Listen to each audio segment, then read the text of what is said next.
Depuis le 2 février, les chercheurs du Collège des sciences et de l'ingénierie scrutent les réseaux sociaux pour mieux comprendre les tendances partagées entre internautes. Plus d'1 million de tweets du monde entier ont été décryptés depuis lors. Dr Zubair Shah, professeur adjoint au CSI, dirige l'équipe de recherche. We found that people are talking about different things, such as where this virus comes from. Nous avons remarqué que les gens parlaient de différents sujets. D'où vient le virus? Vers quel pays se répand-il? Certains internautes avaient des perceptions incorrectes, principalement dues à une fréquentation de mauvaises informations. Par exemple, certaines personnes se demandent le virus se répand-il parce que l'on mange de la viande? Ou alors le virus se répand-il en raison d'expériences scientifiques dans des laboratoires chinois?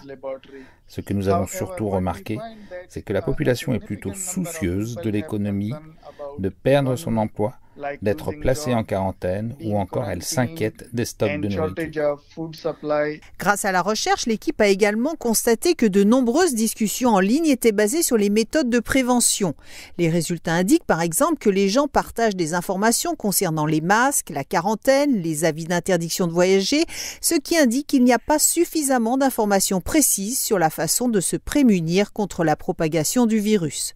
De telles informations précieuses qui peuvent aider à orienter le message des décideurs politiques, indique Dr Zubair Shah. Cette étude sera particulièrement utile pour le ménagement des situations de crise et pour les organismes publics de santé, afin de pouvoir répondre aux inquiétudes du public en temps réel, pour limiter l'anxiété, comme par exemple informer le public des stocks de nourriture disponibles et ainsi éviter les crises de panique. À la suite de cette étude initiale, l'équipe du Dr Shah effectuera un suivi sur les comportements plus spécifiques.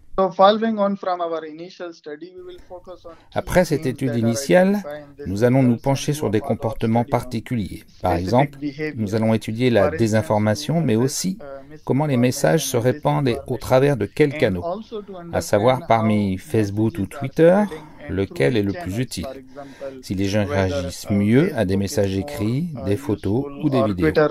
And whether a text message reaches to more people and people interact with images or videos, like how fast. Mais aussi avec quelle rapidité les messages se répandent-ils et quel type de message se propage le plus rapidement, les fake news ou les messages crédibles émanant des gouvernements ou des ministères.